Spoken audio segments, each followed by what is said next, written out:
guys, welcome back po ulit sa aking YouTube channel. Magandang araw or magandang gabi po sa inyong lahat.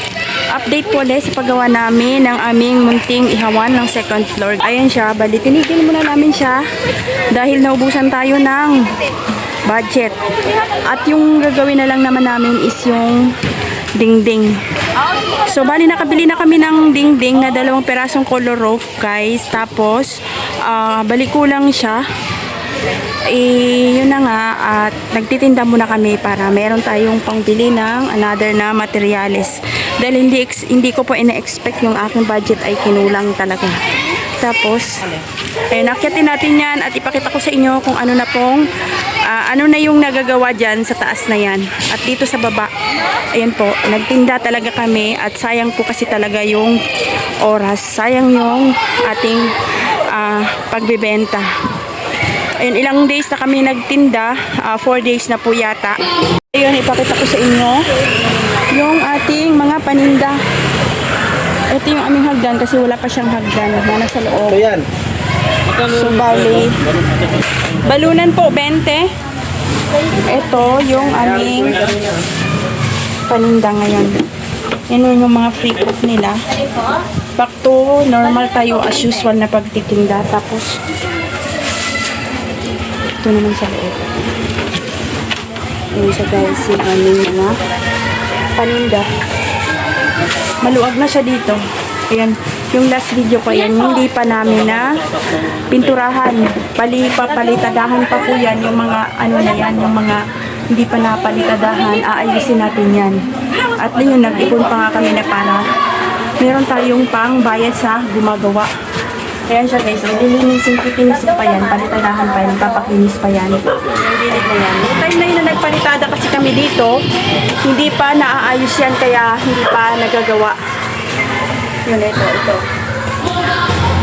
Tapos ipakita ko sa inyo doon sa may altar na lang nilagay si Mister kasi yun ang importante. Kahit hindi pa tapos, naglagay na talaga si Mister ng altar. Ito yung magiging hagdanan niya guys. Dito yung hagdan natin. Dito sa rep na to. At itong rep na to ay idalhin natin sa taas. Akyat natin doon sa second floor. Dinakpan muna namin ng yero kasi yung anggi, babasa po dito sa loob.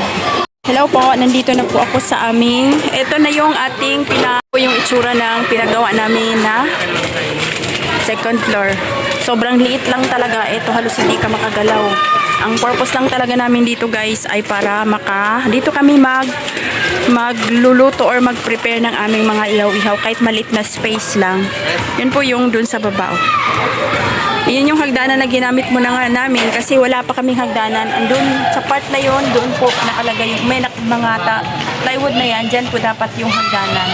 Kasi wala pa tayong budget at yun kaya natigil muna. Tapos yung gumagawa din namin ay pinatawag na doon sa kanyang amo, sa kanyang boss. Kaya ngayon, pumupunta lang siya dito pag ganitong oras. 4 o'clock na dito na siya. Bali, dinahandahan niya lang paggawa ito na yung magiging lababo natin. Ayan siya. Tapos ito yung dugtong sa panghaw. Ito siya guys, yung panghaw na doon sa aming ihawan sa exhaust natin. Tapos ito siya. Pwede na rin. Alam nyo guys, sobrang ganito lang kaliit to, pero ang ginastos natin dito ay, ayun, sa last, papakita ko sa inyo kung magkano yung ginastos natin dito sa ganito lang kaliit na, na espasyo ng ihawan. Ito yung magiging lababo natin. Ulitin ko kasi medyo malawak yung kanyang tawag nito, lababo. Tapos yung space na pwede tayong mag-prepare. So, tapos dito sa side na to, itong maliit na to, pwede ko siyang lagyan ng halaman kasi alam niyo naman ako, mahilig ako sa halaman. Yung mga halaman ko dito ko ilagay. Yun na. Yan siya. Bali, ang kulang na lang nito ay yung dingding. Yung dingding, tapos itong lababo, itong tawag nito banggira sa Bisaya, dito lalagyan natin to ng tiles. Dito na muna tayo maglagay kasi wala pa tayong budget. Tapos itong sahig na to, ito yung sahig niya guys, oh. Ito yung binuhos na sahig, semento na yung kanyang flooring. Tapos yung dingding natin, ayun, yung color roof na yun, 2 lang yung nabili kasi namin, kaya hindi pa namin naikabit kasi alanganin kung ikakabit namin yung 2. Kulang pa po yan ng 2 koloro. Tapos yung side na yon dyan, ang ilalagay namin is Hardiflex na lang para medyo makamura tayo. Ayan po yung kanyang bubong. Tapos dito, ang liit lang talaga. Pero pwede na. Sobrang liit lang. Pero sa ganito kalit, guys, grabe yung inabot natin na gastos na hindi ko ina-expect. Ang ina-expect ko lang is 50k. Lampas 50k na tayo. Kaya sa last part po ng mga video ko na to, i-share ko po sa inyo kung magkano po yung kabuuang gastos. Nagagastos na natin. Yung kabuuang gastos kasama na po yung bayad natin sa gumagawa. Ayun, ayos na ni Manugang yung lababo. Yan po yung magiging lababo natin. May tubig na rin kami dito. Ayan yung hose. May tubig na kami dito, pinakabit na namin. Yun lang guys, i-update ko kayo kung ano po ulit yung magiging gastos natin sa ganito kaliit na space ng ihawan. Ang kagandahan lang nasa rooftop tayo, ang ganda dun sa taas. Yun po, ito po yung maganda sa aming pwesto guys, kasi nasa harap po kami ng covered court. Tapos iyan palengke na. Yan yun, palengke na siya dyan. Tapos ito, covered court. Yung halos nasa gitna kami ng, kahit ganito lang kaliit yung pwesto namin, sobrang nagpapasalamat na kami. At iyon, sarili na natin, hindi na kami nangungupa. Tapos, yun nga, ang upa dito sa amin mataas. Ang pinakamura na po 6k yung every month ng upa.